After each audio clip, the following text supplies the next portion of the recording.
Entonces, podemos hablar de un espacio tridimensional.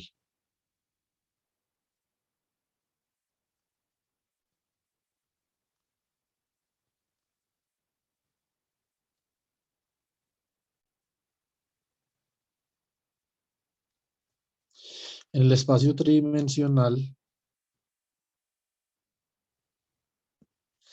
básicamente que nosotros estamos interesados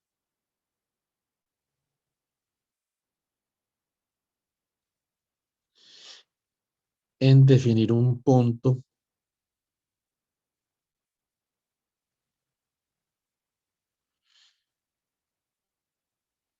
en el sistema XYZ. Entonces, nosotros podemos hacer, por ejemplo, la extensión de los ejes por acá.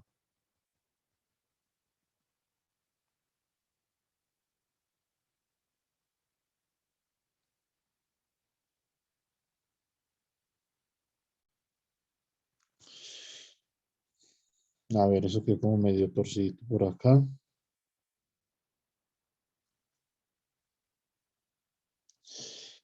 ¿Cómo definimos un punto? Pues básicamente nosotros podemos comenzar definiendo un punto en el plano. ¿Dónde está el plano XY?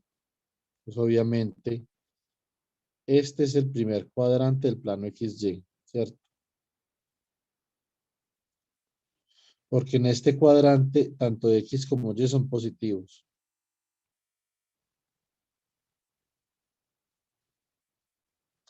¿Dónde sería el segundo cuadrante? Donde X sea negativo y Y sea positivo. O sea que el segundo cuadrante sería como por acá.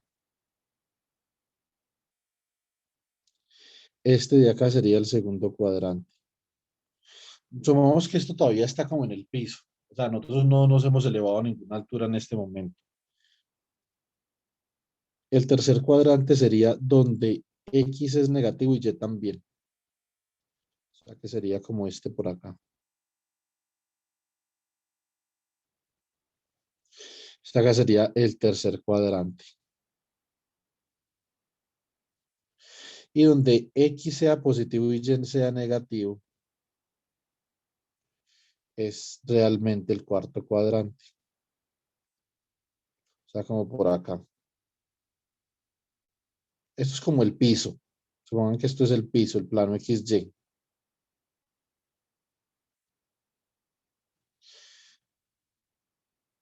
Ahora, lo que vamos a hacer es ubicar un punto en el espacio. Entonces, primero hay que ubicarlo en alguno de esos cuadrantes. Entonces, por ejemplo, podemos ubicar este punto acá. Digamos que este es la coordenada en X sub 0 y esta es la coordenada en Y sub 0, o sea que vamos a ubicar el punto en el primer cuadrante. Trazamos una paralela al eje Y. Después trazamos acá una paralela al eje X. Y donde se intersecten esas dos paralelas, ahí nosotros tenemos el punto X sub 0, Y sub 0. ¿Cierto? ¿Cómo hacemos para darle altura a ese punto? Es decir, para ubicarlo en el espacio. Pues entonces lo proyectamos de manera ortogonal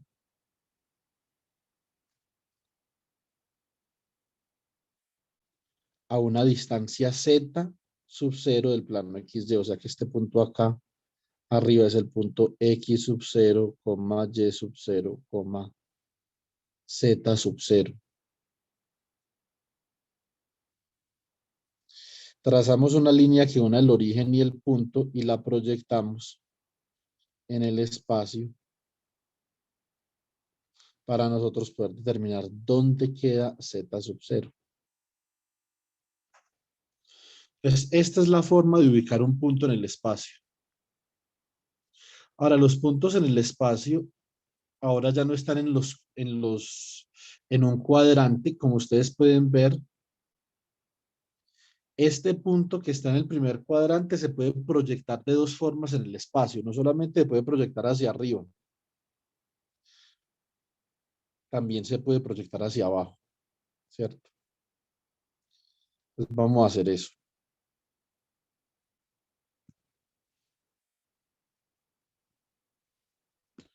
Proyectemos este punto hacia abajo.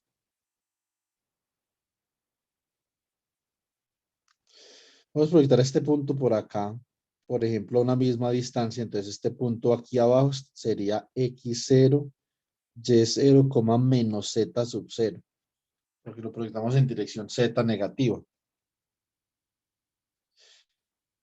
Y si proyectamos esta línea de acá, la proyectamos así, nos damos cuenta que este punto de acá es menos z sub 0. Entonces, obviamente, por cada punto en cada cuadrante, yo puedo tener dos proyecciones en el espacio, no solamente una en z positiva, sino también una en z negativa. Por eso en el espacio nosotros no debemos de pensar en cuadrantes, sino que ya debemos de pensar en octantes. Si por cada cuadrante o por cada punto en cada cuadrante hay dos puntos en el espacio, eso significa que por cada punto en los cuatro cuadrantes van a haber 8 puntos en el espacio. O sea que nosotros podemos dividir el espacio tridimensional en 8 octantes, ¿cierto?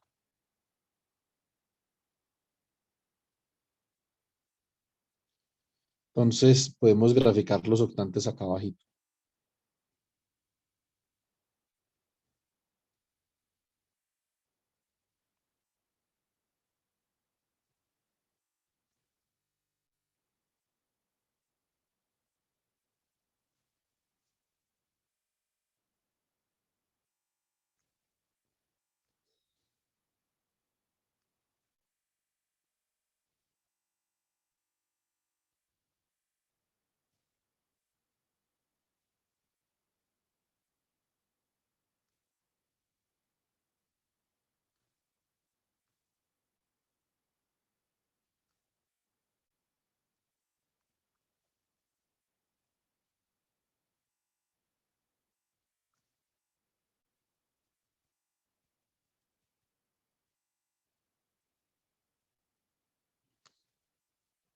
¿Sí o no?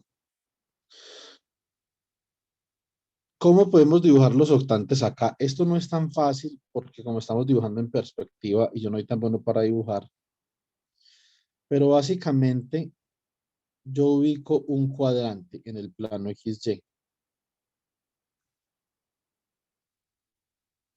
y tengo el primer octante que es el octante en donde Z es positivo, X es positivo y Y también.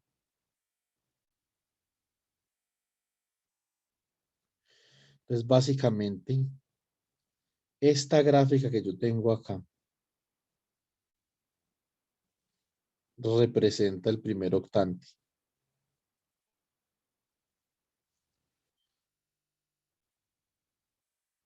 Em,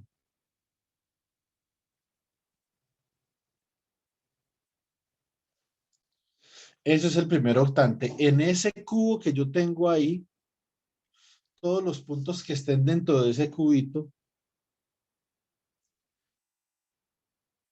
van a representar, eh,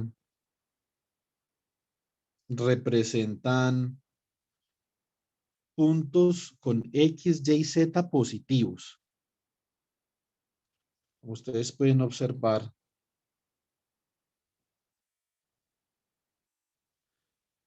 toda esta parte de acá es X y Y positiva,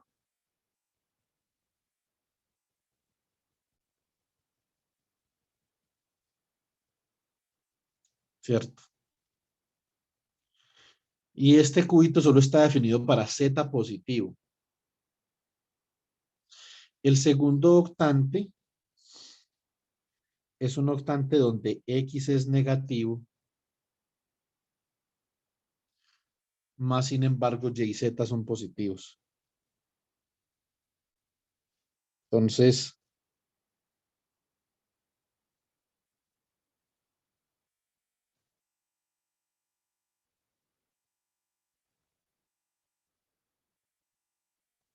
como algo así. Vamos a ver qué tal nos queda el dibujo. Estos dibujos más duros de hacer.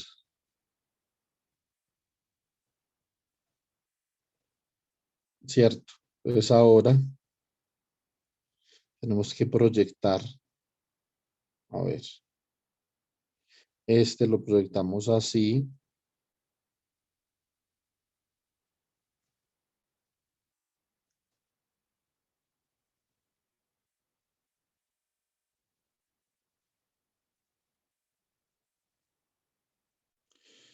Regálame un segundo. Quiero ver cómo puedo terminar el dibujo aquí sin mayores complicaciones.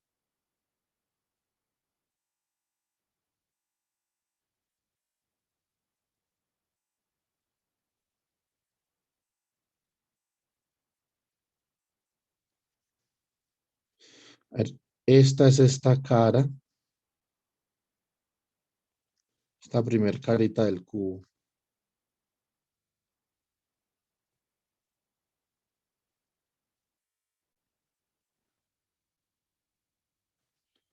No, pero esto no se puede dibujar así, un segundo.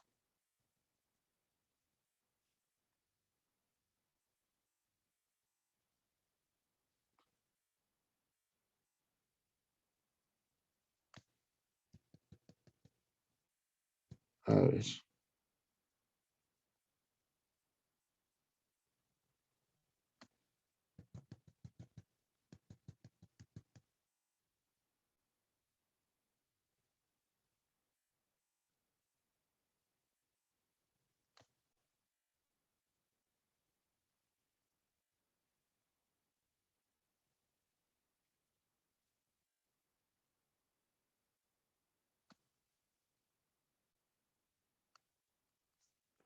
yo creo que sería como algo así más bien. Ese segundo cubo, que son los puntos en el segundo octante, serían como algo así.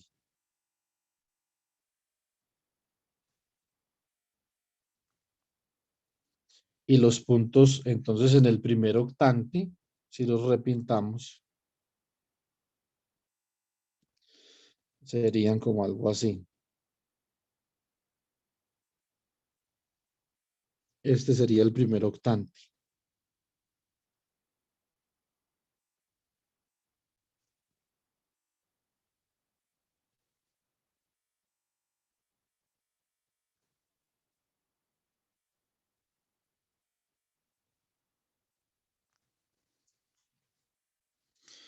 ¿Ahí quedó claro, chicos, o no? Más o menos.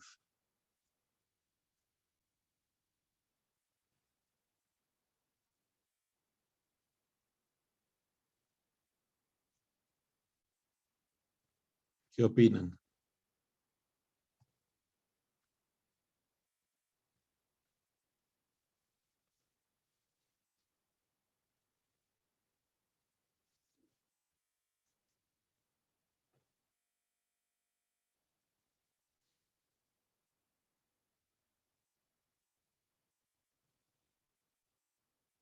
No, estos no son los cuadrantes, Miguel, estos son los octantes, son en 3 dimensiones.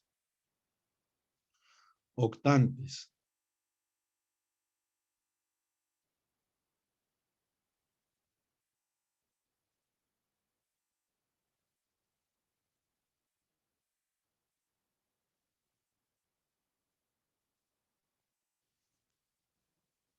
Bueno,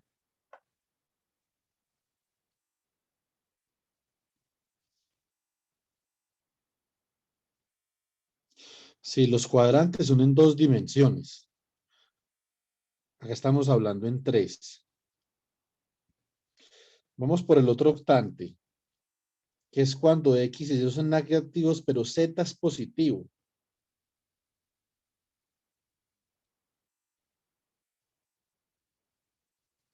Pues básicamente sería como algo así.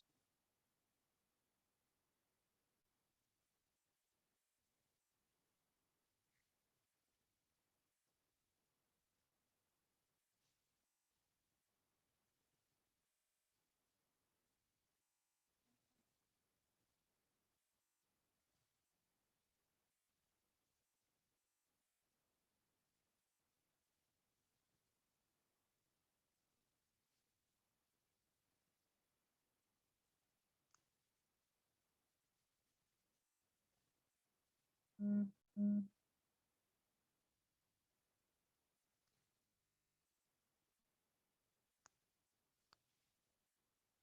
segundo, yo dejo ingresar a una compañera.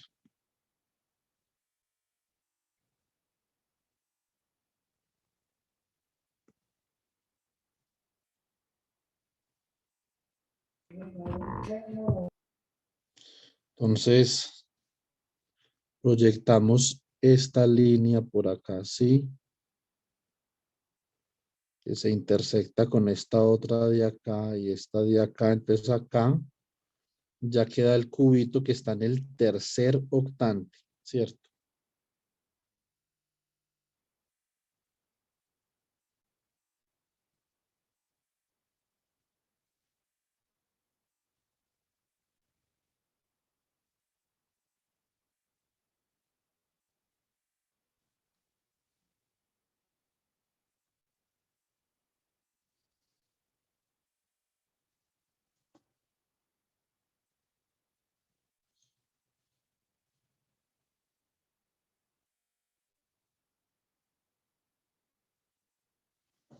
Entonces, ahora necesitamos el cuarto octante para Y negativo, X positivo y Z positivo. Entonces vamos a dibujar ese cuarto octante.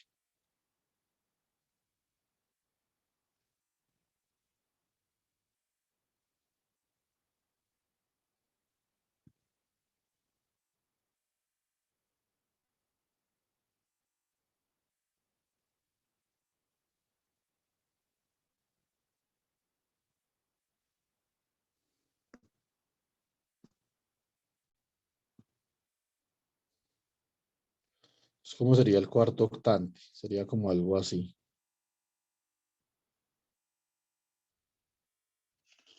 Ese color no me gustó. A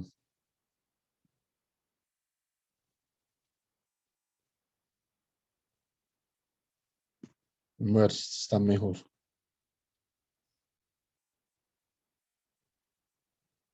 No, eso parece negro todavía. Y ya utilizamos el negro.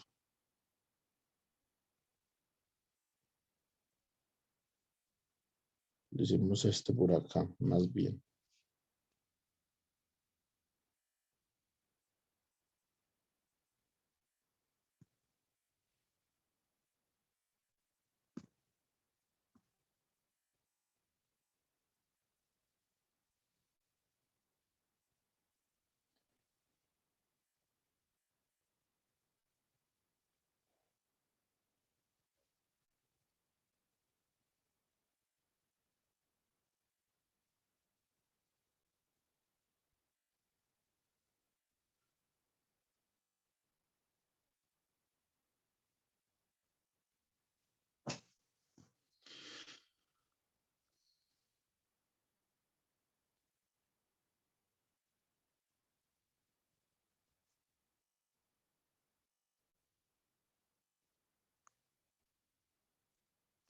Entonces, ese que tenemos ahí es el cuarto octante.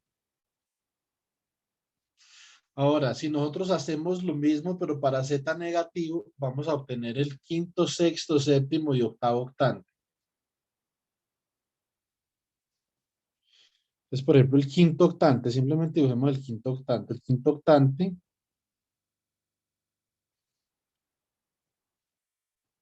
sería como algo así. Ahora para Z negativo acá, ¿cierto?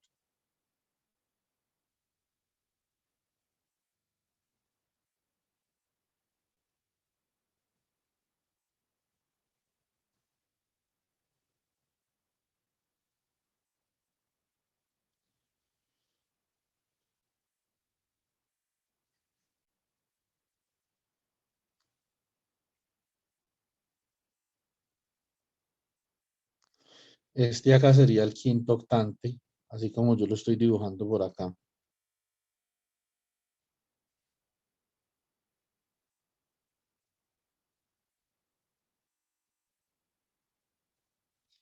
¿Sí o no?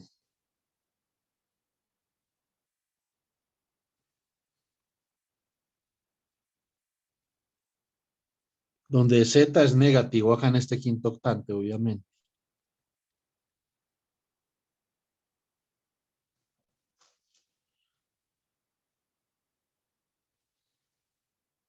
Ya después seguiría el sexto octante, séptimo octante y octavo octante.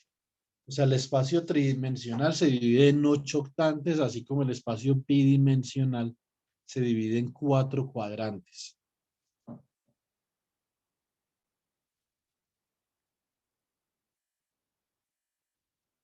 Listo, ¿alguna pregunta, chicos?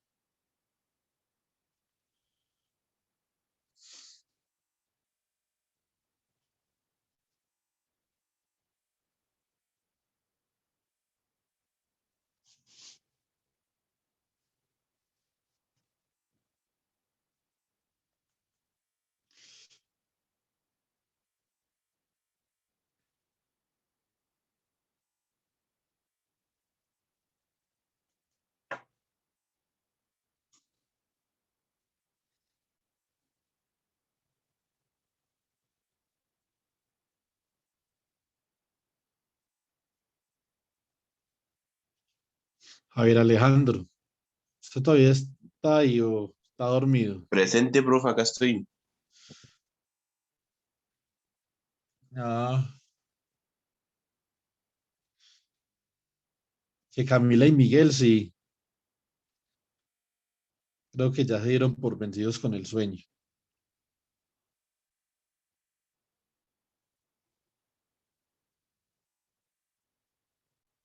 Ah, usted todavía está ahí, Miguel. O no abren el micrófono y Camila, ¿qué?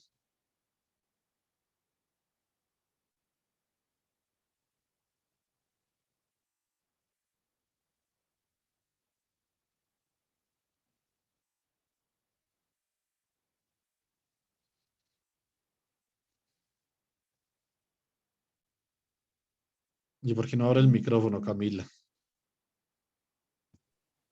Hola, hola, ¿sí se escucha? Sí, a Miguel sí lo escucho. Es que me hace como que No, no. profe, quiero dormir. No, yo estoy despierta desde temprano. Ya no me da sueño. ¿Y por qué no abren el micrófono? ¿Les da pena hablar si son tan poquito o qué?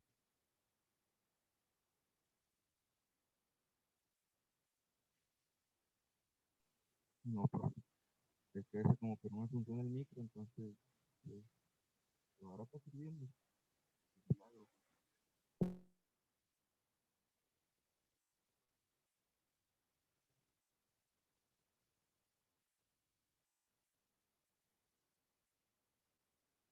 Camila,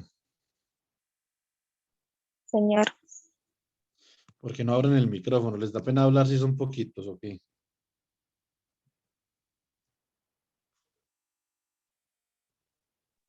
no, profe, sino como hay harto ruido en la casa, entonces no me gusta por eso.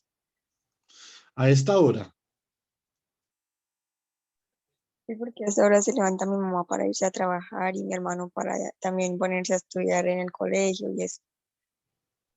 Ah, ya. A ver, ¿quién más? ¿Y usted, Lady, anda por ahí o no?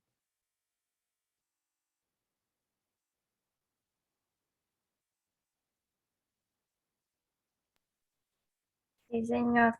Buenos días. Buenos días. José Luis. Buenos días, profe y compañeros. Ok. Entonces,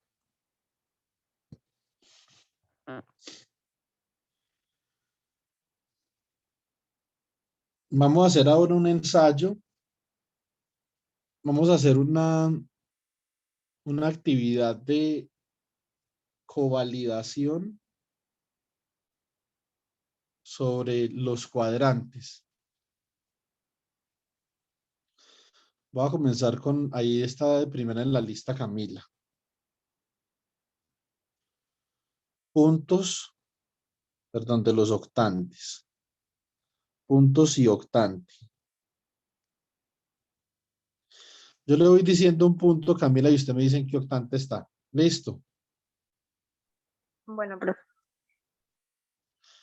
El punto 1 coma menos 1, coma 3. ¿En qué octante está ese punto?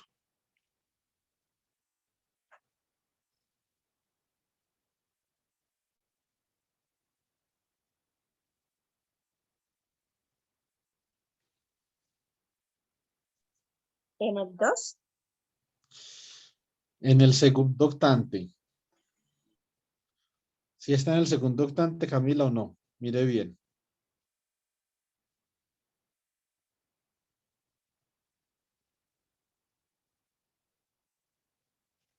Profe, ¿podría colocar la otra diapositiva donde señala los octantes y le digo?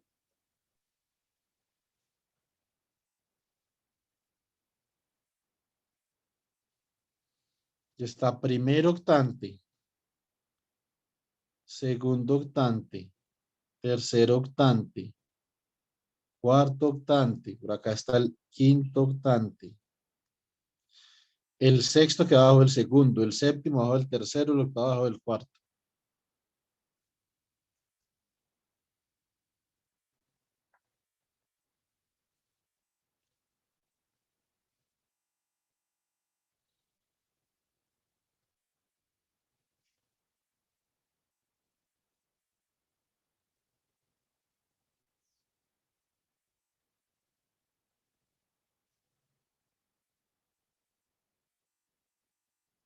En el cuarto, profe, porque Y es negativo. Muy bien, Camila, en el cuarto. Bueno, vamos a ensayar con otro. Vamos a ensayar con menos 3, 4 y menos 1. ¿En qué octante está de punto?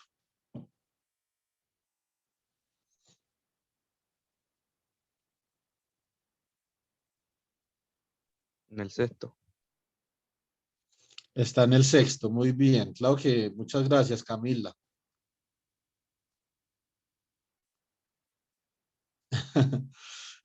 Ay, pues disculpen, como lo tiró al aire, pensé que era para cualquiera. No, no, quiero saber que todos vamos entendiendo, pero muy bien. Por lo menos usted. A ver, coloquemos acá Camila y acá Miguel. Nosotros vamos viendo. Entonces vamos otra vez con Camila. Camila, 5, 7 menos 10. Octante. Está fácil.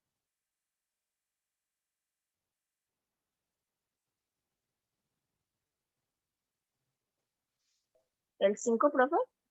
Muy bien el 5.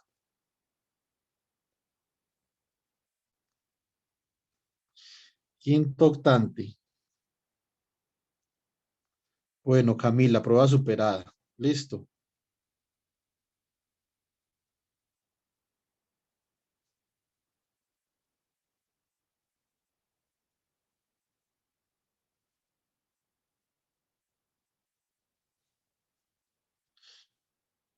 Bueno, a ver, ahora, sigamos con Javier Alejandro. Menos 1, menos 2, menos 3. ¿En qué octante está esto, Javier?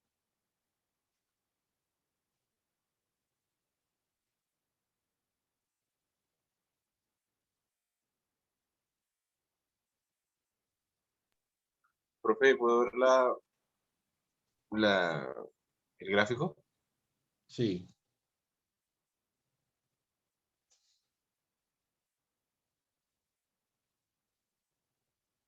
¿En el octavo? No. Vea que en el octavo, X es positivo en el octavo, ¿sí o no? Pero Y sería negativo. Sería como este cubito de acá.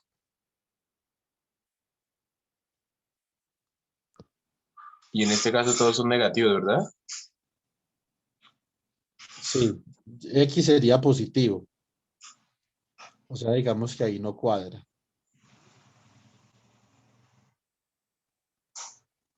Este de acá sería el octavo octante, ese que acaba de dibujar. Entonces en el séptimo. Sí, es en el séptimo. Exactamente.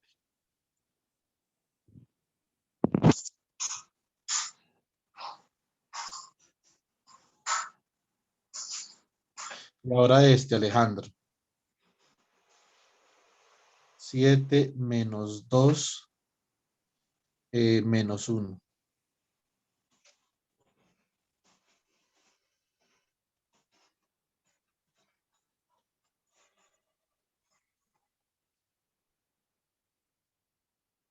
¿Profe, puede subir la diapositiva, por favor? Sí, señor.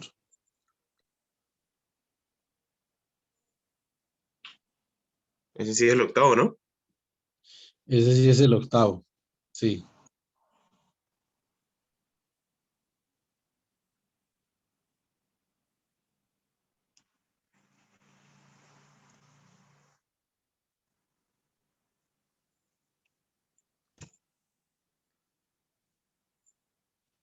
Octavo. Entonces este es Alejandro. Y Alejandro, prueba superada.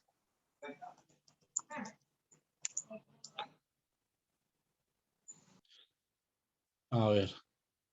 José Luis. Sí, profe. Es este de acá. Menos 2,1,3. ¿Qué octante es ese?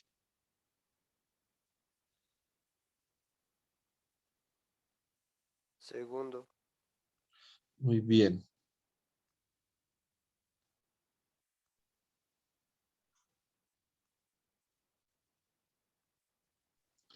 Y, y menos 3,-1,4. ¿Cuál es ese? Tercero. Ese es el tercer octante, sí.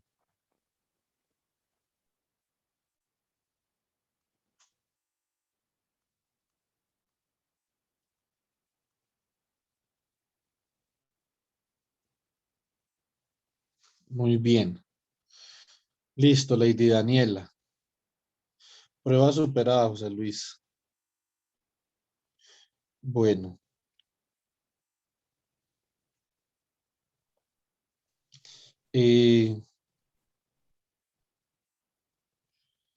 Lady, cojamos el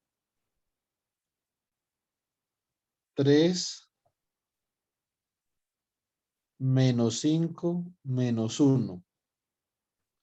¿Qué octante es ese?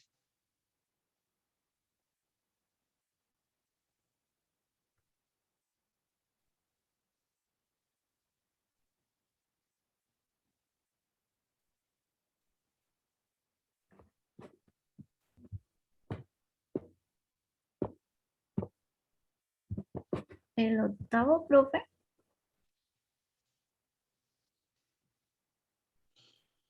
X positivo, Y negativo, Z negativo, octavo. Muy bien.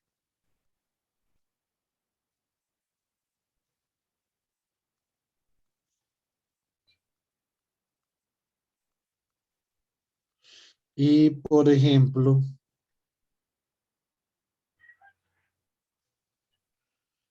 eh, a ver, yo pienso.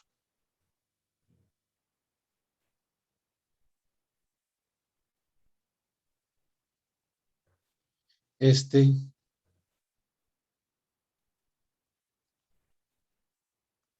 de acá, Daniela.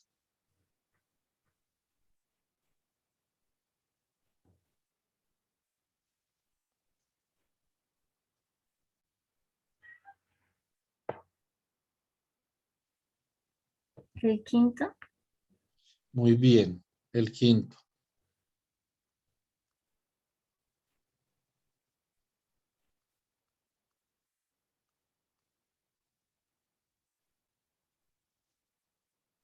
Listo. Y a Miguel, usted le falta uno. Este de acá, 3,4,7. ¿Qué octante es ese, Miguel? Primero. El primero.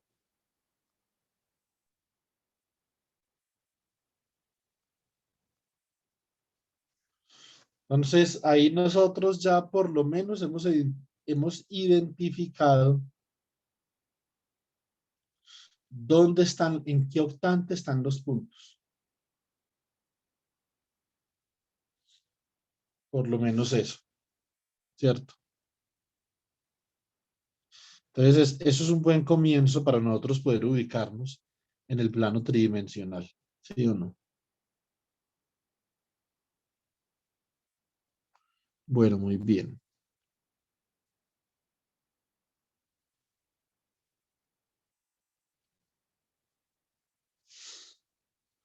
Entonces, ahora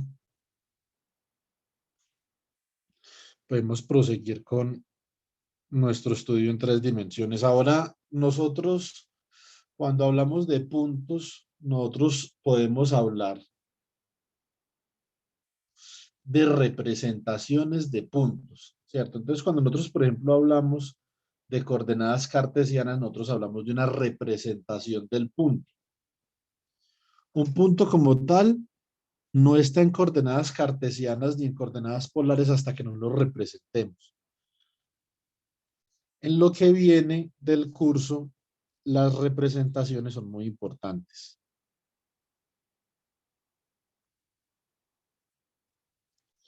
Representaciones cartesianas y polares.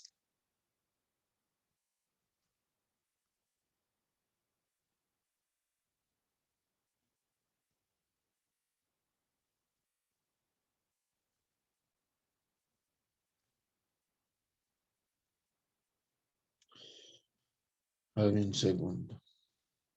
Bueno, listo.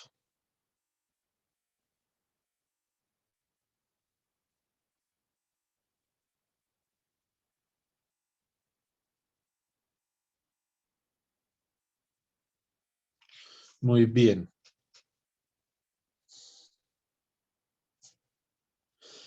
Entonces, vamos, para poder entender esto de una manera más o menos directa, es mejor que comencemos en 2 dimensiones. Entonces, para 2 dimensiones, nosotros podemos comenzar así, entonces 2D. En 2 dimensiones, nosotros tenemos el plano XY.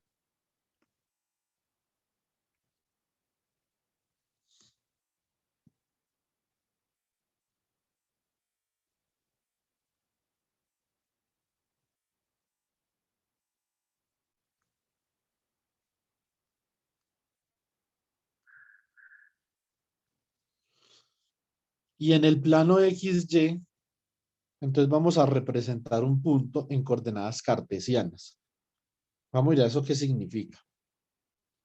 Lo que eso significa es que si yo estoy en el origen, y me dicen, usted está en este origen, ¿sí o no? Y este es el punto a donde quieres llegar. Si yo represento ese punto en coordenadas cartesianas de tal forma que lo represento con un par de coordenadas X, Y, donde X es la ordenada y Y es la abscisa, básicamente, lo que me está diciendo esto es lo siguiente. Proyecte ese punto de manera perpendicular al eje Y y este otro punto de manera perpendicular al eje X. Entonces ahí se forma un rectángulo. Por eso a veces a este tipo de representaciones se llama coordenadas rectangulares. Cuando nosotros hablamos de coordenadas cartesianas, hablamos de coordenadas rectangulares, ¿cierto? La proyección de ese punto sobre el eje Y es simplemente la abscisa, o sea, la coordenada en Y. Perdón, esto sobre el eje X. Este sobre el eje Y, esa es la abscisa. Y sobre el eje X es la ordenada, ¿cierto? Así es como se representa un punto en coordenadas cartesianas. Cuando nosotros hicimos, por ejemplo, esto, acá, básicamente que hicimos lo mismo. Teníamos este punto en el plano. Proyectamos este punto sobre el eje X acá, proyectamos este punto sobre el eje Y. Y después lo proyectamos a una distancia z sub 0 en el espacio, ¿cierto? Nosotros obviamente podemos hacer esto de la forma que lo estamos haciendo allí, de esta forma. Tenemos el punto. Proyectamos este punto sobre el eje Z de manera ortogonal. Esto es una proyección ortogonal. Y vamos a proyectar ortogonalmente ese punto sobre el eje X y el eje Y. Para proyectarlo ortogonalmente sobre el eje Y y el eje X, primero tenemos que hacer una proyección ortogonal sobre el plano. Y una vez esa proyección ortogonal la proyectamos sobre y la proyectamos sobre X. Entonces, esta es una representación rectangular de ese punto en 3 dimensiones. Y como ustedes pueden ver, quedan dos rectángulos. Queda un rectángulo en el espacio y queda un rectángulo también en el plano, ¿cierto? Esto es lo que nosotros conocemos como una representación rectangular. Ahora, este punto XY también lo podemos representar en coordenadas polares, ¿cierto?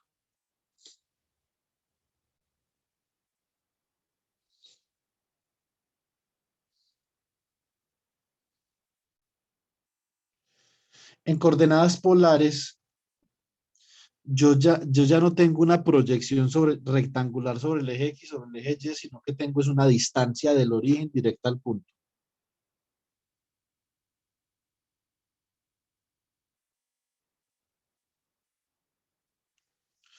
¿Cierto? Y a esa distancia la voy a llamar R. Acá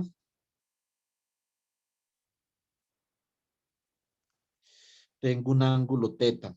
Entonces, en coordenadas polares, yo hablo de una distancia entre los puntos a una dirección determinada.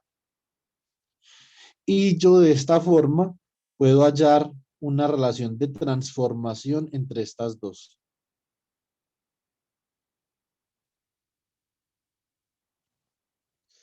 Entonces esto forma un triángulo rectángulo donde esta distancia de acá es Y. Con este triángulo rectángulo yo puedo saber cuál es la relación entre X y R y teta.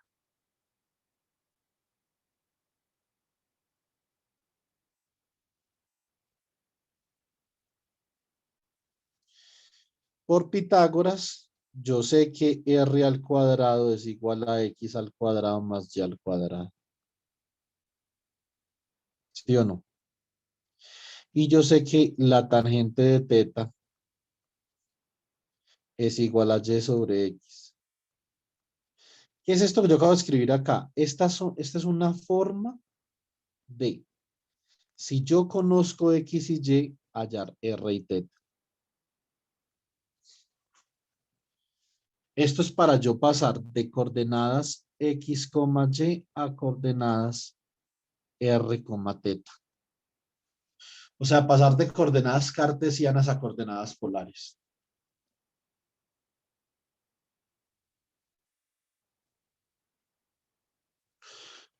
Ahora, yo también podría decir, por ejemplo, que coseno de teta es igual ¿a quién?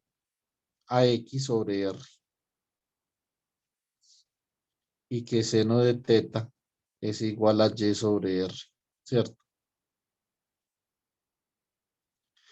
De acá,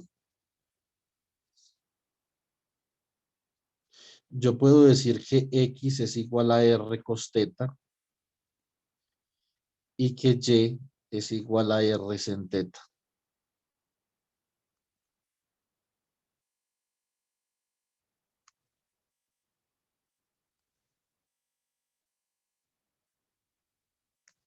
Esto es la transformación para yo ir de R, teta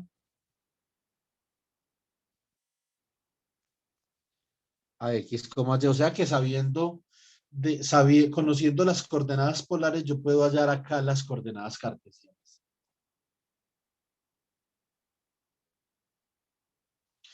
Esto es muy útil desde todo punto de vista, ¿cierto? Nosotros en este curso ya hicimos un ejercicio donde utilizamos coordenadas polares para convertir una integral que era relativamente complicada en una integral relativamente sencilla. Básicamente haciendo el diferencial de área en coordenadas polares, ¿cierto? Cuando ustedes, por ejemplo, en el ejercicio 21.97 lo hacen con un diferencial de teta, eso es en coordenadas polares. Lo que pasa es que como es una sola dimensión, en el anillo solo está variando solo hay una variable, la otra es constante. El radio es constante, pero está variando teta, ¿cierto? Entonces, pero esto tiene, digamos que su gran aplicación tiene en los diferenciales de área y los diferenciales de volumen. Entonces, por ejemplo, cuando nosotros teníamos el disco de carga, que eso es un problema que hicimos en clase. Si nosotros teníamos acá el disco de carga es un sistema en 2 dimensiones. Acá hay carga eléctrica distribuida en todo este disco.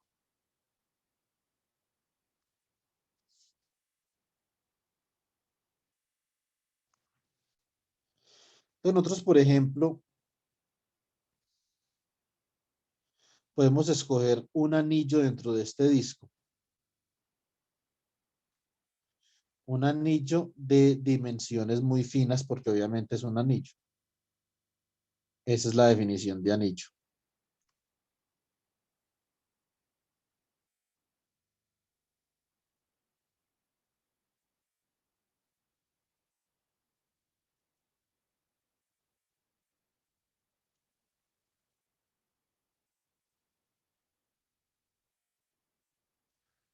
Esto es un anillito acá.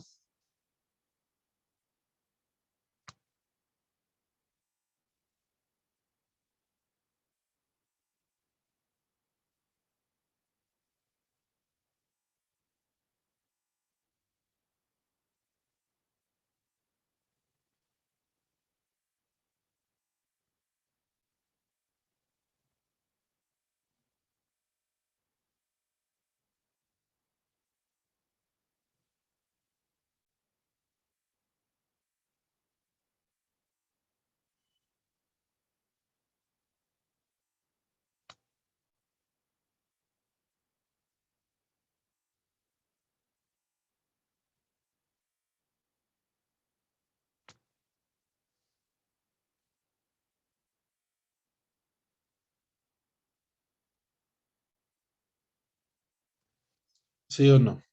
Eso es como un anillito dentro de ese disco. Todo ese disco la carga está distribuida en todos los lados del disco. Pero a mí lo que me interesa es un diferencial de área para yo poder aplicar esta expresión de campo eléctrico, que el campo eléctrico, su magnitud es igual a 1 sobre 4 pi epsilon sub 0 por el diferencial de carga dividido la distancia que separa el diferencial de carga y el punto de campo al cuadrado. Pero recuerden que como esta es una distribución bidimensional, para las distribuciones bidimensionales, el diferencial de carga es igual a la densidad superficial de carga por el diferencial de área. Entonces, si nosotros tenemos este problema, que es un problema con simetría circular, entonces más nos vale, obviamente, trabajar con la simetría del problema, o sea, hallar un diferencial de área con simetría circular, o sea, en coordenadas polares. Entonces, ¿qué vamos a hacer? Vamos a hacer lo siguiente. Acá, vamos a decir que del centro del anillo a este punto hay una distancia R.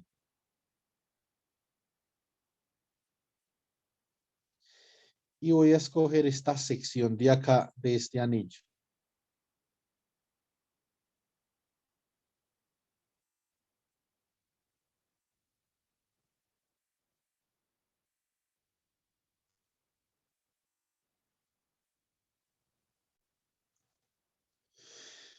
Y resulta que esta distancia acá también es R porque esto es un disco circular y entonces este ángulo que hay acá simplemente es un diferencial de teta. Y como esta dimensión de acá es lo suficientemente pequeña, entonces la vamos a llamar un incremento radial de R. Por lo tanto, las dimensiones de esa sección que yo acabo de dibujar ahí, esta sección que es como circular de esta forma.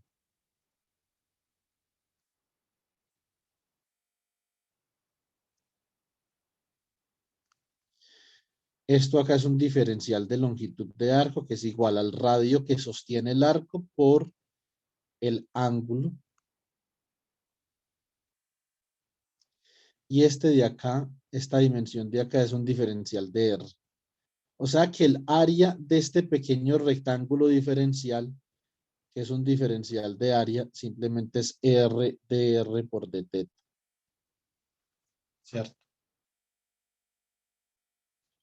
Entonces, básicamente acá lo que estamos haciendo es colocando, por ejemplo, acá, colocando una lupa y acá estamos magnificando ese pedacito, esa sección de ese anillo. Entonces, eso fue lo que habíamos hecho en clase. Una vez nosotros teníamos hecho esto en clase, entonces nosotros podíamos expresar este diferencial de campo eléctrico acá, de esta forma.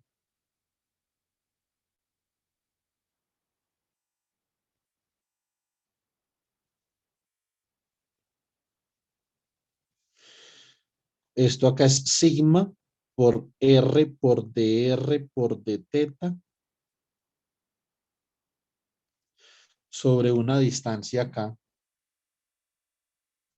La vamos a llamar por el momento todavía R al cuadrado, ¿cierto? Y así, entonces, obviamente, yo ya puedo integrar fácilmente este problema con una integral doble. Entonces, por ejemplo, el diferencial del campo en X sería igual a 1 sobre 4 pi epsilon sub 0 por sigma R de teta sobre R al cuadrado, que vendría siendo, por ejemplo, este problema Y al cuadrado más R al cuadrado por el coseno de teta. Pero quién, bueno, por el coseno de otra cosa ahí que no es teta, porque nosotros ya tenemos teta ahí, entonces tiene que ser otra cosa. Tiene que ser el coseno, por ejemplo, de alfa. ¿Para quién es ese ángulo alfa? Si este es el eje de simetría del disco y este es el punto de campo, el ángulo alfa es el ángulo que forma la distancia entre el diferencial de carga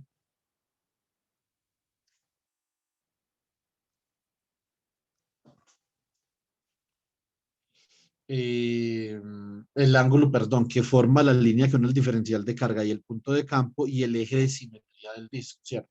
Entonces, esto no es un muy buen dibujo, pero en clase nosotros hicimos un dibujo mucho mejor. Ustedes tienen las notas. Acá simplemente les quiero ilustrar cuál es la aplicación de trabajar en coordenadas polares, que es importante en este tipo de procedimientos, ¿cierto? Entonces, acá, ¿qué tenemos nosotros? Que ese coseno de alfa es igual a y sobre y cuadrado más r cuadrado a la 1/2. O sea que si reemplazamos ahí, esto queda 1 sobre 4 pi epsilon sub 0, sigma r de teta por y sobre y cuadrado más r cuadrado a la 3/2, ¿cierto? Acá entonces yo puedo calcular fácilmente este campo en X. Como tengo dos diferenciales, necesito dos integrales, ¿cierto? Entonces esto es sigma sobre 4pi epsilon sub 0 por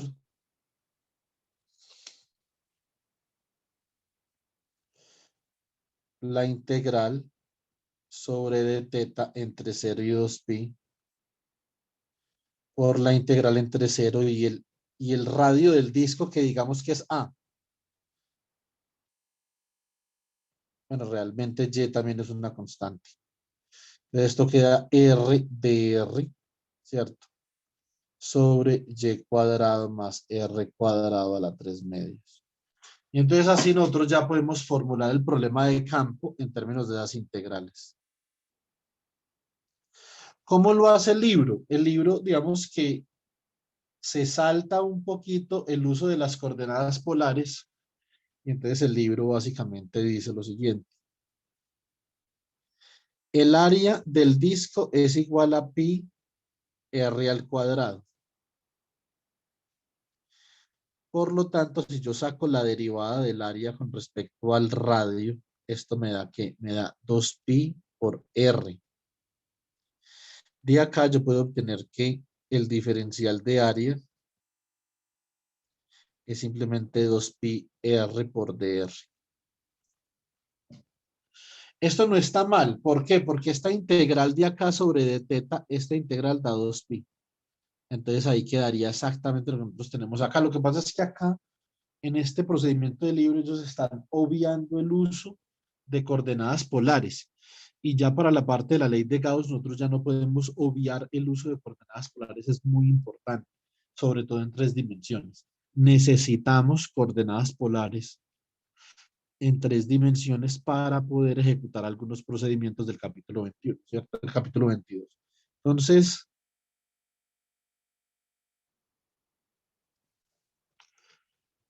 básicamente acá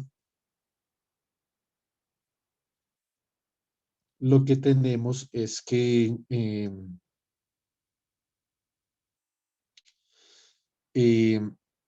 si nosotros utilizamos este diferencial de área, entonces tendríamos que el diferencial de campo en X sería igual a 1 sobre 4 pi epsilon sub 0 por el diferencial de carga por el coseno de teta sobre la distancia de campo al cuadrado.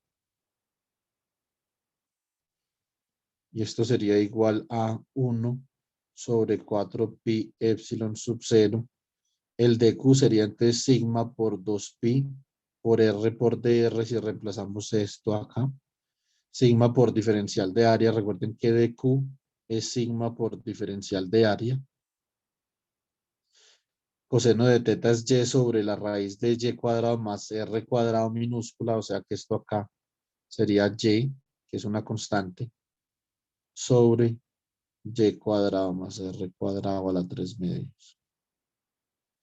Y acá entonces integramos en ambos lados y acá integramos con respecto a r de 0 a y nos queda exactamente lo que tenemos arriba. Lo que pasa es que dentro de este procedimiento se está obviando el uso de coordenadas polares y eso es una cosa que nosotros no queremos hacer. Nosotros nos queremos acostumbrar al uso de coordenadas polares desde este punto. Listo. Bueno, ¿alguna pregunta, chicos?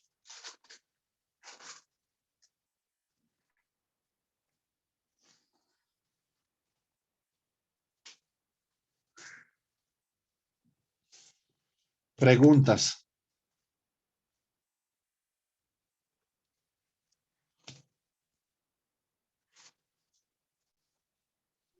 Profe, esa última integral con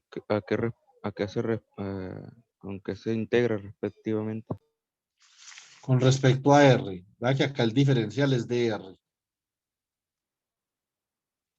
Arriba tenemos dos integrales. Tenemos una con respecto a teta y otra con respecto a R. Si usted hace la integral con respecto a teta ahí, que le da 2pi,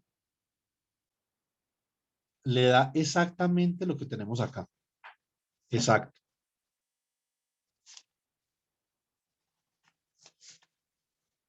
Listo. Listo, listo. DR. Más preguntas, chicos.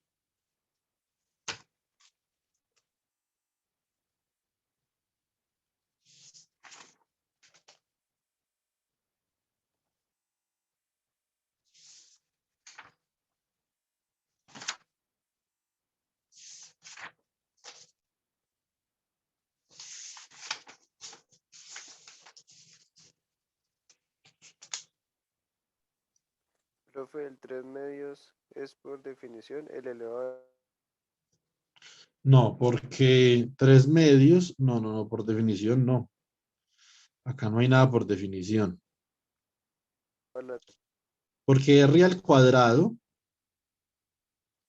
R es esta distancia, R mayúscula es esta distancia que hay acá. 3 medios. Y esto forma un triángulo rectángulo acá. Esta distancia acá es Y, es el punto Y. Y esta de acá es R minúscula, o sea que R mayúscula al cuadrado por Pitágoras es R minúscula al cuadrado más Y al cuadrado. Y cuando usted multiplica R al cuadrado por R al cuadrado más Y al cuadrado a la 1 medio, esto le queda a la 3 medios.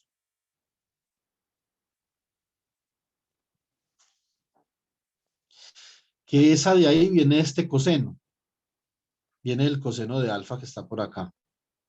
Que es Y sobre Y cuadrado más R cuadrado a la 1 medio. Listo, José Luis.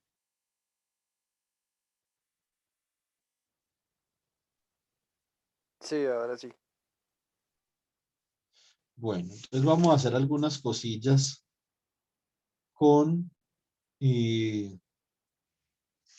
coordenadas polares.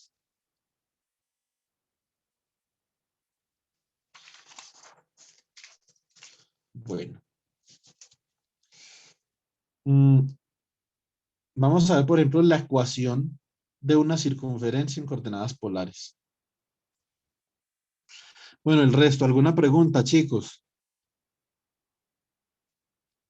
Camila, Alejandro, Lady. No, señor.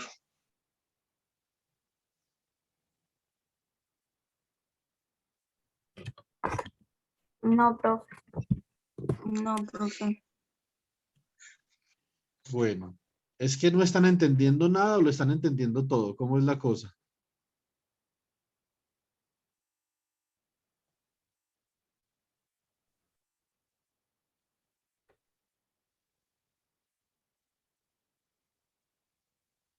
A ver.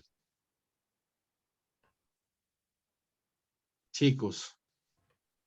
Profe, este tipo de...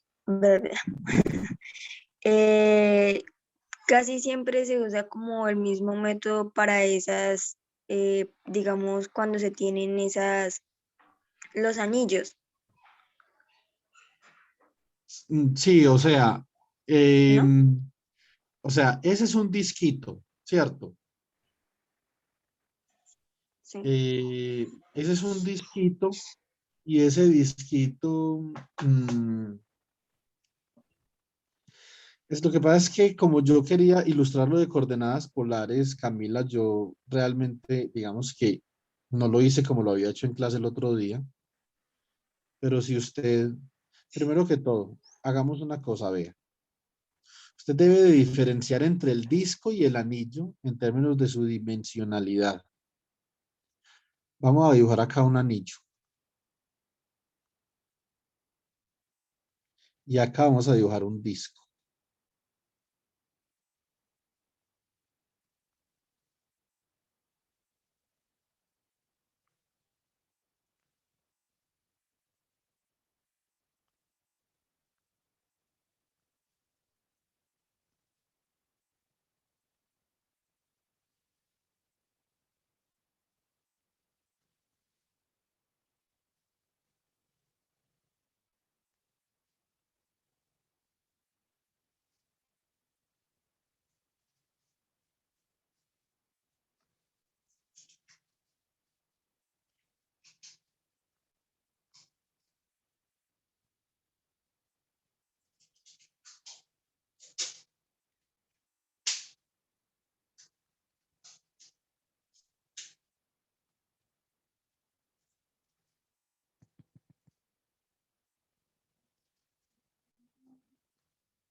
Entonces,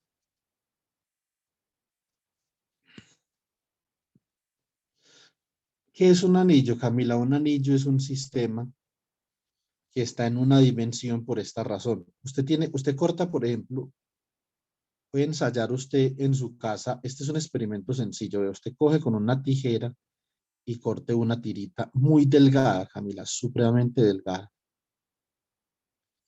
Tan delgada que esto parezca de una dimensión, como si fuera un hilito, pues, ¿cierto?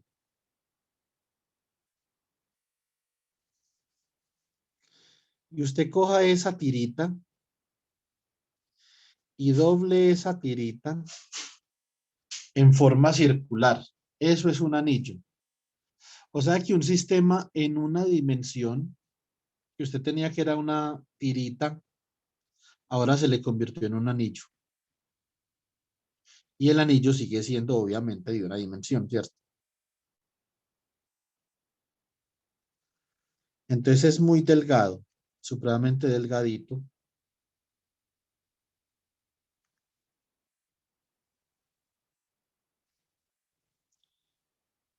Entonces esto acá, aquí es donde se distribuye la carga.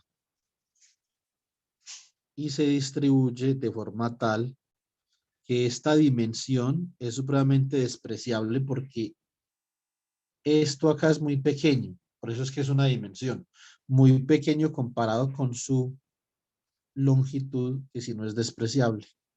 Digamos que su longitud es L.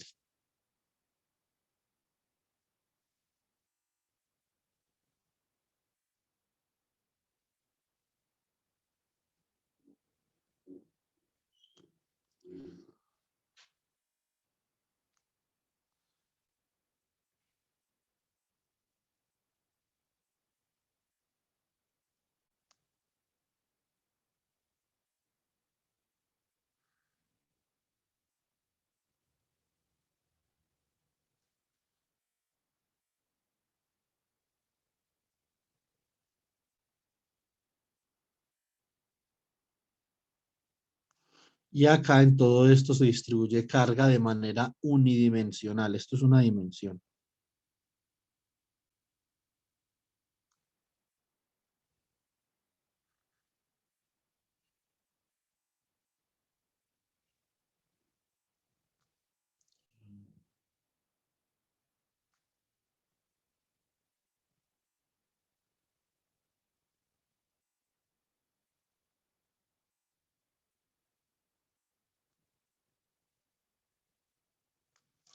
¿Cierto? Eso es un anillo. Listo, Camila. Sí, profe. Ahora vamos a dibujar un disco. ¿Qué es un disco? Un disco es un sistema en dos dimensiones. Entonces considere, Camila, que usted, por ejemplo, tiene una lámina. Que nosotros ya vimos que una lámina es un sistema en dos dimensiones.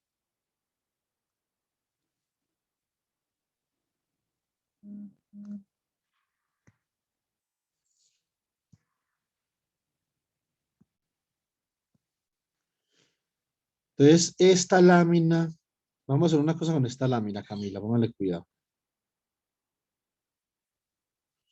¿Usted alguna vez ha estado en una carpintería, Camila, o en una ebanistería? En una carpintería, sí. Usted ha visto que en la carpintería tienen una cosa que se llama torno, ¿cierto? Y que corta la madera en círculos, ¿ya ha pillado? Sí, sí lo he visto. Entonces hay un aparato que es capaz de cortar esto de esta forma.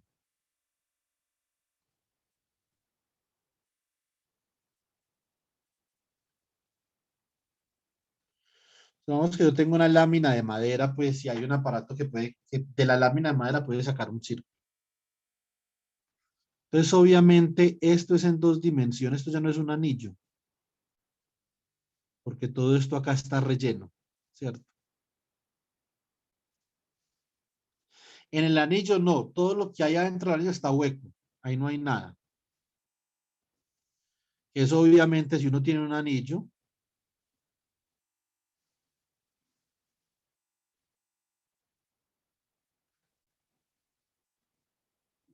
entonces pues se da cuenta que de qué les estoy hablando.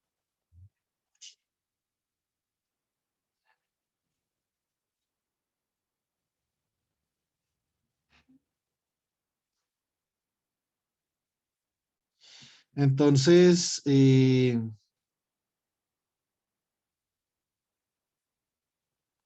pero en el disco no, chicos, en el disco todo está relleno, es un sistema en 2 dimensiones. O sea, yo no puedo coger una tirita y doblarla en un disco. ¿Qué puedo hacer yo? Coger una lámina y sacar un disco de ahí, una lámina que está en 2 dimensiones, ¿cierto?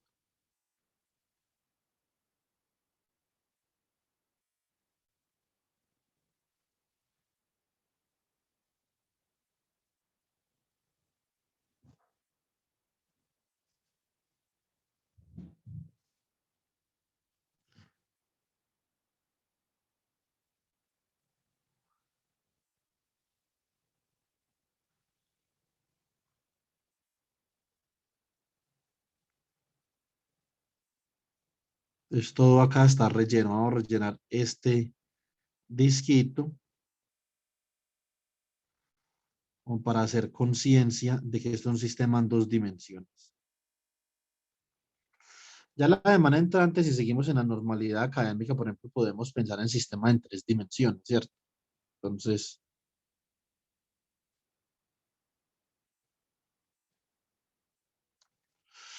esto es interesante porque debido a que obviamente muchos de ustedes tienen, digamos, algunos vacíos. Entonces, mire esto, Camila, esto es un anillo. Pero verá, este es mi anillo, ¿cierto? Es supremamente delgado, solamente tiene longitud. ¿Sí pilla? ¿Cómo hacen este anillo? Simplemente funden el oro en una varillita y la doblan como yo le propuse a usted que doblara esa tirita que está en azul.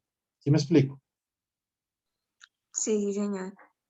Esto es un anillo. ¿Qué sería un disco? Que yo no tengo acá una moneda, pero un disco sería como una moneda comparada con un anillo, ¿cierto?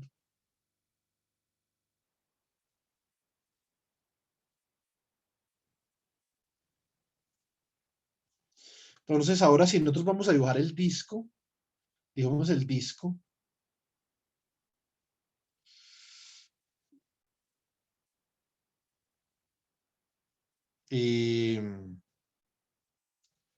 Aquí en este sistema de ejes.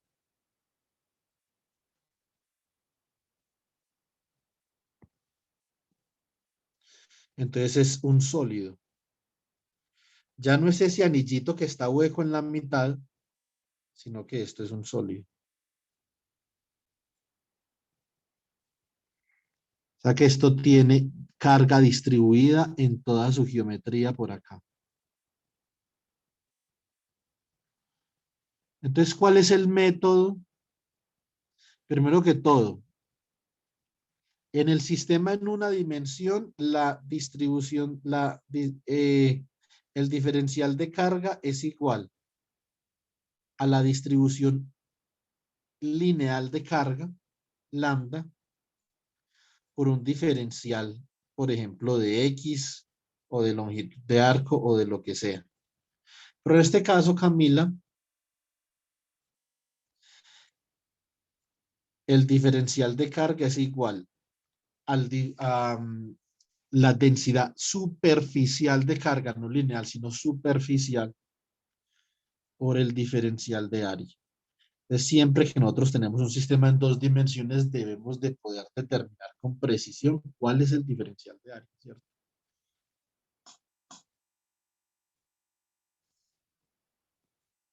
¿Sí me explico? Sí, profe, ya entendí. Vamos a hacer una última cosa. ¿Cómo nosotros solucionamos este problema? El problema del disco, el problema del anillo, Camilo, es muy sencillo. Usted en el problema del anillo simplemente tiene que escoger una sección del anillo. Por ejemplo, acá.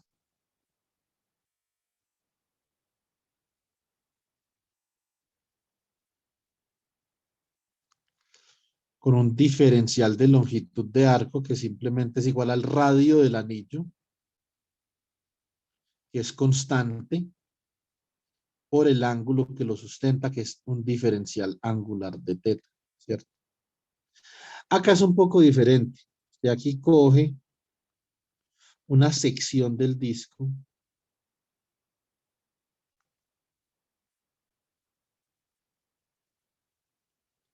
pero con un espesor muy pequeño, pero diferente de cero, más sin embargo, ¿cierto?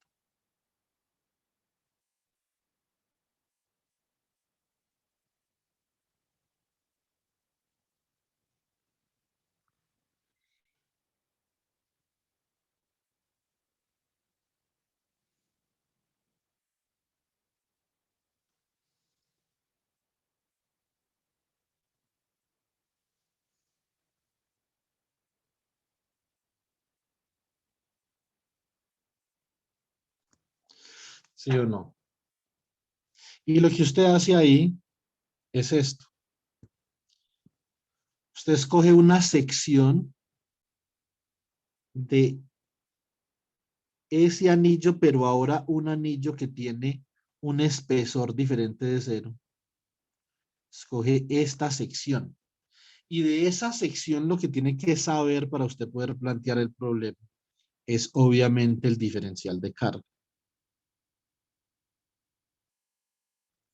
Necesita saber cuánta carga hay almacenada ahí y esto es igual a sigma por el diferencial de área de esa sección, que es lo que hicimos en coordenadas polares, y trazar una línea al punto de campo. En este caso está sobre el eje Y.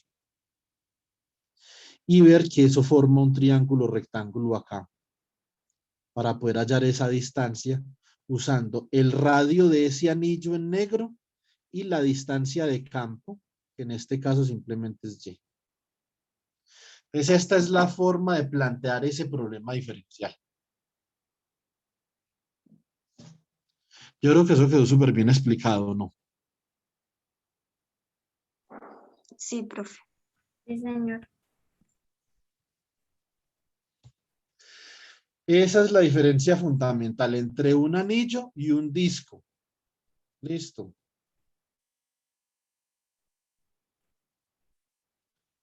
Ahora vamos a hacerle un poquito más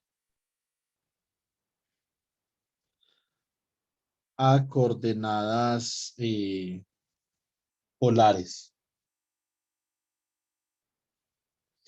Bueno, entonces circunferencia a coordenadas polares. Más bien, ecuación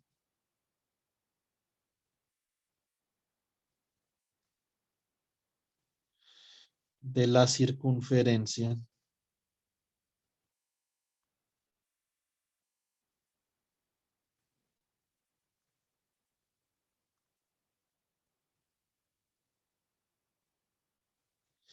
en coordenadas polares.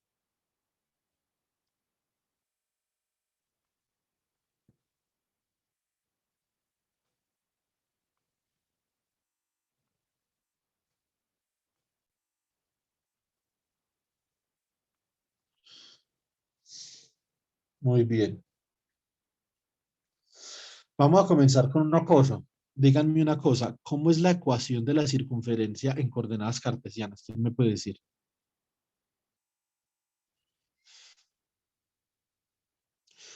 Mejor dicho, antes de la ecuación, díganme la definición de la circunferencia en coordenadas cartesianas. O en general, ¿qué es una circunferencia? A ver.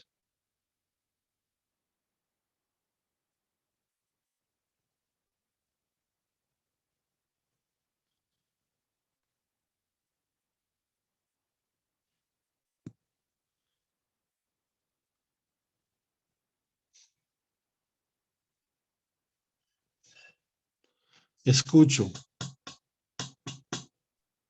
Pues, profe, o sea, yo diría que es como la parte plana de un círculo, o sea, por mi parte, creo yo. No. O sea, en un sistema de dos dimensiones, o Es no el sé. borde, creo. O sea, ¿Cómo, José Luis? es el borde de, o sea, sí es el borde, pero no sé cómo decirlo, la región dentro de la que se contiene un círculo, no, o sea, El área que la bordea. No, el área que la bordea, no. El área no la bordea, el área es lo que está dentro. Sí, sí, ya, ya. Ya entré el error.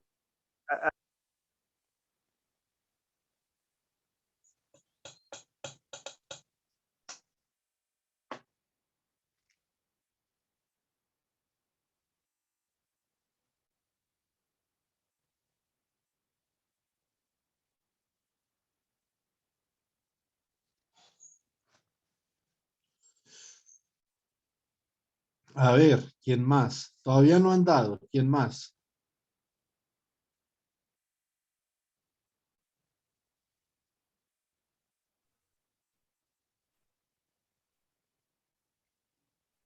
Profe, pues es un lugar geométrico en el plano que tiene un centro, un punto en el centro.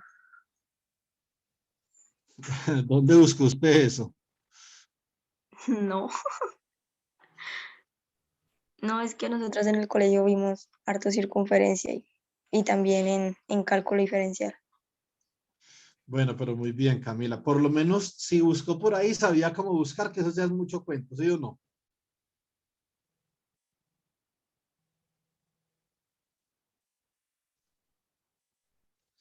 Entonces le voy a corregir un poquito la definición, Camila. Listo. Sí, profe, tranquila. Bueno, entonces lo que dice Camila, yo lo voy a reinterpretar de esta forma. Definición de circunferencia, escuchen muy bien. Es un punto que se mueve en el plano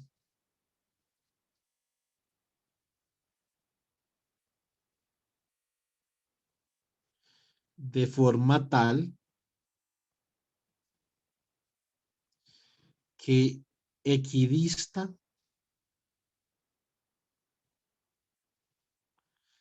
de un punto fijo.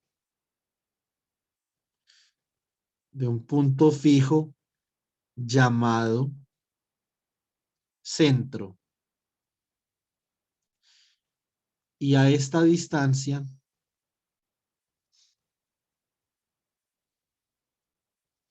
se le conoce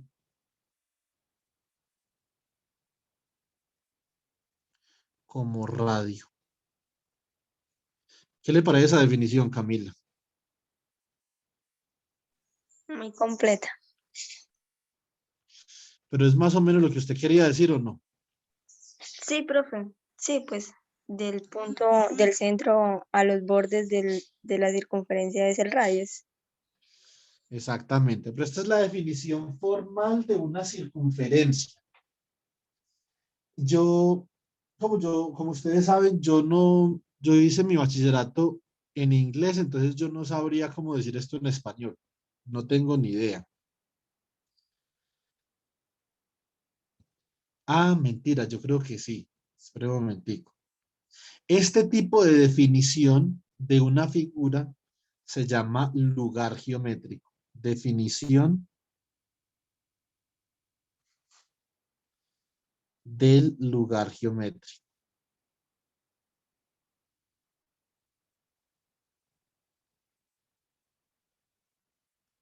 En inglés esto se le conoce como locus, el problema del locus. No del problema del loco, no, locus. Listo. Y hay una serie de problemas del locus que son muy interesantes en geometría. El primero que le enseñan a uno, el primer problema del locus es el problema de la circunferencia. Si nosotros adoptamos esa definición, vamos a hacer lo siguiente.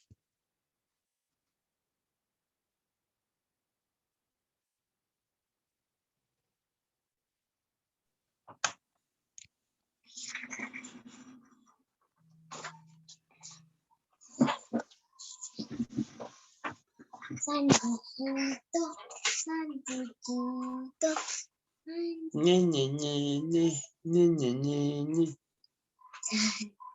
¿Tú me amas?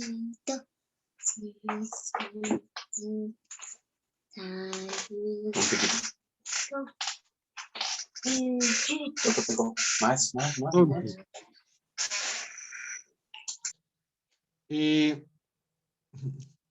Alejandro, lo felicito, sabe cantar usted muy bien. Ah, profe, y mi hermano, qué pena por el micrófono. Ah, no, entonces su hermano canta muy bien. Nos deleita con su voz. Gracias. Exactamente, por 2.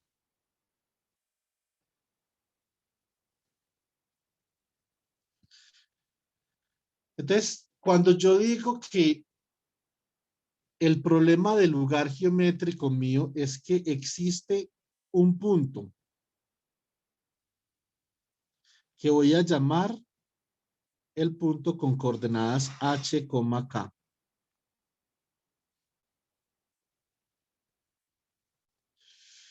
Que es un punto fijo, ¿sí o no? Y existe otro punto que yo voy a llamar x, y, que es un punto que se está moviendo alrededor de h, k de forma tal que su distancia a h, k siempre es la misma.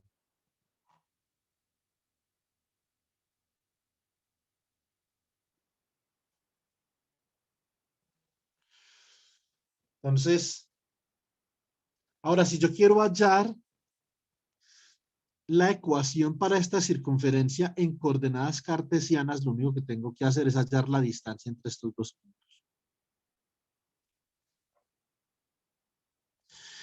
Y llamarla R, que es una distancia fija. Entonces digo, en coordenadas cartesianas,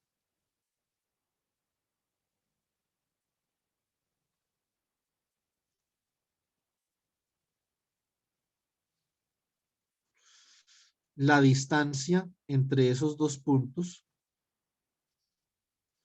es igual a ¿quién?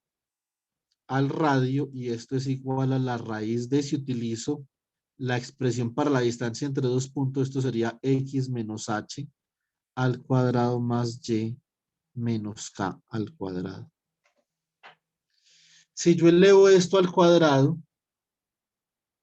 entonces ¿cómo me va a dar? Vamos a elevar este chisme de acá al cuadrado.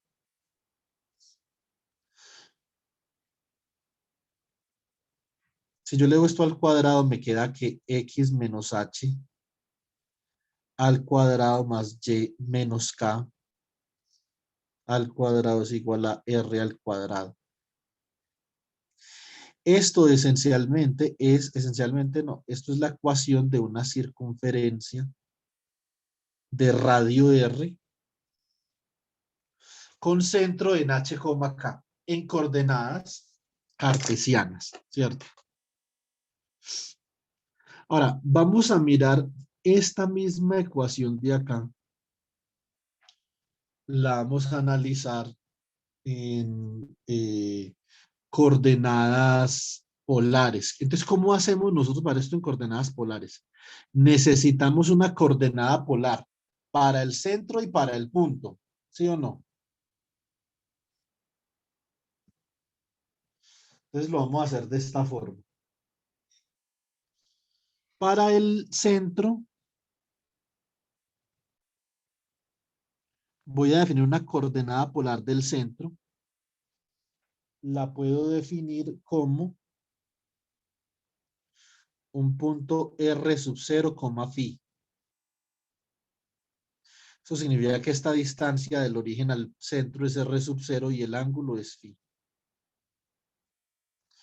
Y puedo definir esta otra coordenada polar de acá para el punto XY, donde obviamente ya ahora ya R no va a ser esta distancia de acá,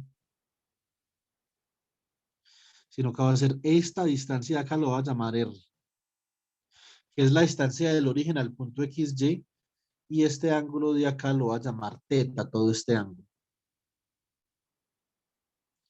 Por lo tanto, este de acá es el punto R, teta. ¿Sí o no? Muy bien. Entonces, obviamente, esta proyección acá es X y esta proyección acá va a ser Y. ¿Qué voy a hacer yo? Una vez yo ya tenga definido todo esto acá, ¿sí o no? Entonces, voy a decir que el radio de esta circunferencia ya no es R minúscula, sino que es A, por ejemplo. Y voy a partir de esta ecuación en coordenadas cartesianas, en este caso esto sería A, y en este caso también sería A. La voy a expandir. Entonces, ¿cómo queda? Queda x cuadrado menos 2x por h más h al cuadrado más y cuadrado menos 2y por k más k cuadrado igual a cuadrado. Pero cada una de estas variables, x y x cuadrado, y cuadrado, yo las conozco, yo conozco su representación polar. Entonces, ¿quién es x? X simplemente es igual a r cos teta. Y es igual a r seno de teta. H, que es la coordenada en X del centro, ustedes pueden ver esta distancia de acá es H, por lo tanto H es R sub 0 coseno de phi. Y K es igual a R sub 0 seno de phi. Entonces reemplazo esa representación acá. Entonces queda R cos teta al cuadrado. Ahora utilizo acá Y primero, más R seno de teta al cuadrado, que es Y cuadrado. Sigo con h cuadrado más r sub 0 coseno de phi al cuadrado. Sigo con k cuadrado más r sub 0 seno de phi al cuadrado. A ver. Menos 2, ¿quién es x? Es r coseno de teta. ¿Quién es h? R sub 0 coseno de phi. Menos 2, ¿quién es y? R seno de teta. ¿Quién es k? R sub 0 seno de phi. Y esto es igual a al cuadrado. ¿Les parece bien, chicos, o no?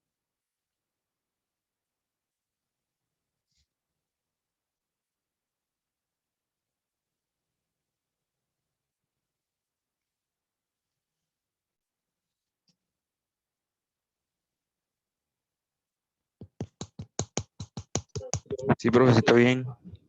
2x. A ver, chicos, vamos siguiendo el cálculo. ¿Les parece bien o no? No lo escucho. Alejandro, José Luis. ¿Me puede subir un momentico? ¿Cómo? ¿Puede subir un momento? O usted. Espere.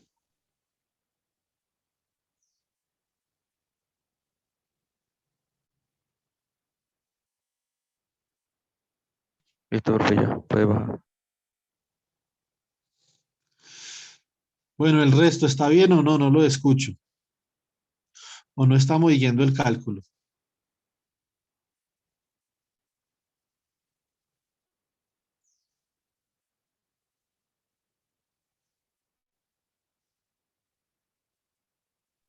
Ya usted.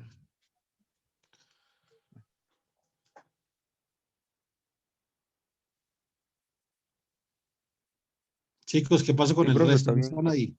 Sí, está bien. Sí, profe, está bien. Sí, Bueno. Entonces, ¿cómo queda esto? Esto al cuadrado queda r cuadrado, con cambiamos de color.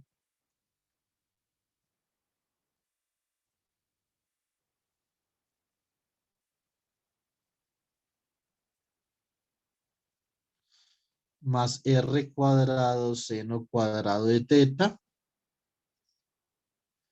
más r sub 0 cuadrado seno cuadrado de phi más R sub 0 al cuadrado, coseno cuadrado, bueno, ahí para seguir el orden que llevaba arriba, coloquemos acá R sub 0 cuadrado, coseno cuadrado de phi, más R sub 0 cuadrado, seno cuadrado de phi, menos 2RR sub 0, cos teta cos phi, menos 2R por R sub 0, seno de teta seno de phi igual a cuadrado, ¿cierto?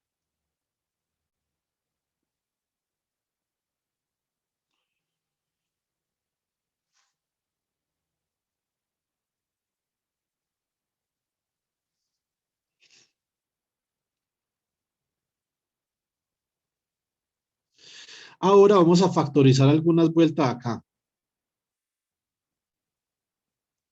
Factoricemos R cuadrado acá, R sub 0 cuadrado acá, y acá factoricemos menos 2RR sub 0 y acá menos 2RS sub 0. Listo. Entonces queda R cuadrado, factor de coseno cuadrado de teta, más seno cuadrado de teta, más R sub 0 cuadrado,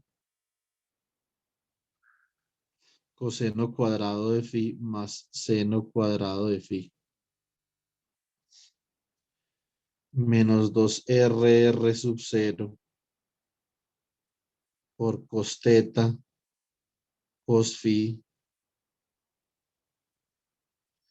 ¿cierto? Más seno de teta, seno de phi. Y esto es igual a cuadrado. Entonces esto queda breve acá, vale, cuidado. Esto es 1, esto también es 1, ¿cierto? Y esto de acá es una identidad trigonométrica. Esto es el coseno de teta menos phi. Listo. Entonces, nosotros, por lo tanto, podemos escribir mm, podemos escribir esta ecuación de esta forma. Esta es una de las formas en las que nosotros obviamente llegamos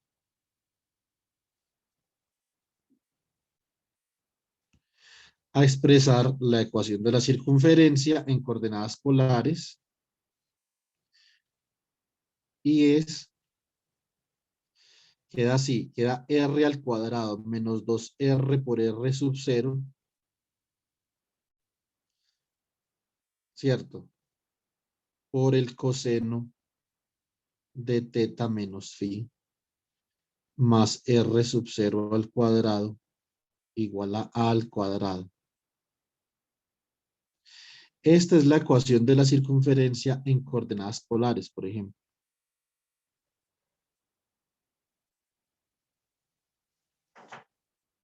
¿Sí o no? Ahora, en coordenadas polares, típicamente nosotros deseamos, ¿qué es lo que nosotros deseamos en coordenadas polares? Nosotros deseamos expresar una función de esta forma, que R sea igual a f de teta. De la misma forma que en coordenadas cartesianas decimos que y es igual a f de x, ¿cierto? Estas dos representaciones son análogas. Entonces, ¿qué es lo que nosotros queremos hacer acá? Nosotros queremos despejar a R. Con eso va a terminar.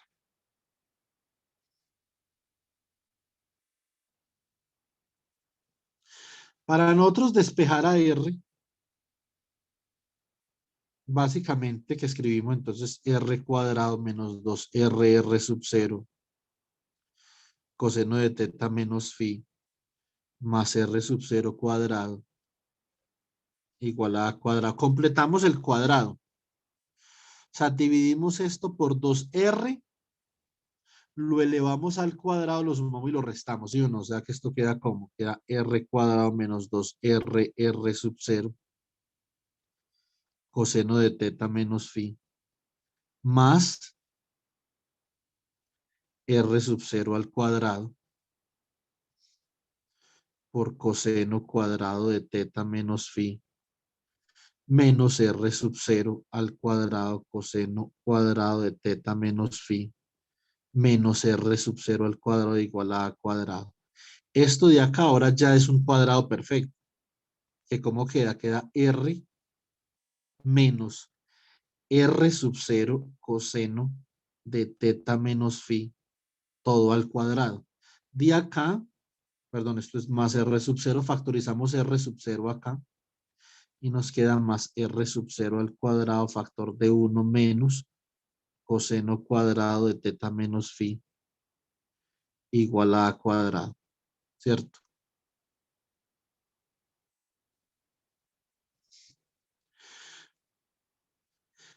Esto de acá, esta parte de acá simplemente es ¿quién? Esto es seno cuadrado, ¿cierto? Por identidades trigonométricas, o sea que ¿qué me queda?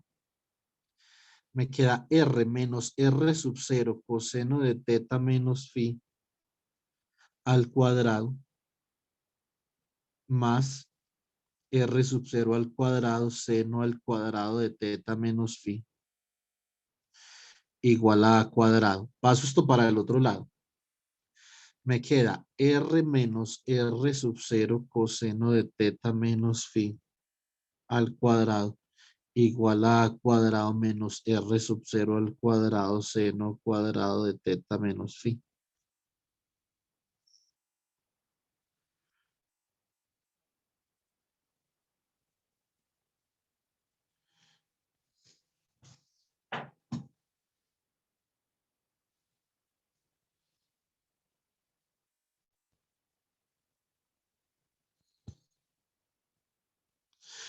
Entonces sacamos acá raíz en ambos lados. Y me queda que r menos r sub 0 coseno de teta menos phi es igual a ¿quién? Es igual a más o menos la raíz de a cuadrado menos r sub 0 cuadrado seno cuadrado de teta menos phi. Y finalmente, debo decir acá finalmente, r igual a una función de teta es igual ya sea a r sub 0 coseno de teta menos phi más la raíz de a cuadrado menos r sub 0 cuadrado seno cuadrado de teta menos phi. Esa es una posibilidad. Recuerden que por cada valor de teta solo puede haber un valor de r. Y si usted tiene el más y menos, entonces eso no es una función. O r es igual a f de teta, una función diferente. Coloquémosle g de teta, por ejemplo. Esto es r sub 0 coseno de teta menos phi menos la raíz de a cuadrado menos r sub 0 cuadrado seno cuadrado de teta menos phi. Entonces, esas son las ecuaciones de una circunferencia en coordenadas polares, donde las coordenadas del centro son r sub 0, phi. Ustedes ya podrán determinar qué pasa cuando obviamente el centro está en el origen, que la ecuación se reduce simplemente a r igual a a, ¿sí o no? Entonces esa sería la ecuación. Muy bien. Bueno, chicos, vamos a hacer una cosa.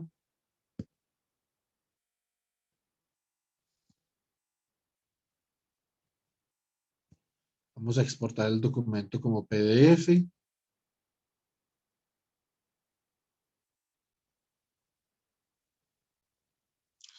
Bueno, esto está en Write on PDF, ¿cierto?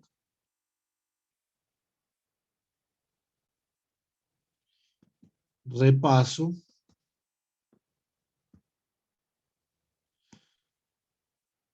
Coloquemos acá polares. Nos falta repasar algo de polares. Si ya hay normalidad académica de aquí al lunes, pues entonces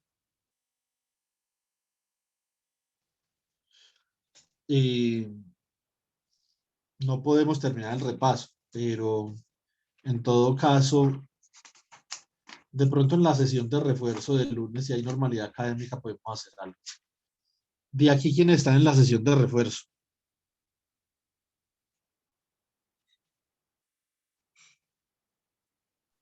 Yo, profe. Yo, profe. Yo, profe. Ah, bueno. Recuerden que los que quieran estar en la sesión de refuerzo me pueden escribir, si no están, y me pueden decir por qué creen que les sirve, cómo les ha servido y qué tipo de compromiso van a tener, porque como yo les dije, eso cuesta tiempo. Ya esta semana he preparado 2 sesiones de refuerzo y ninguna de las 2 las he podido hacer debido a la normalidad académica, porque prefiero pues no hacer ninguna actividad mientras haya anormalidad. ¿Sí o no? Entonces, listo, jovencitos. Vamos a dejar hasta acá. ¿Tiene alguna pregunta? Profe. Señor.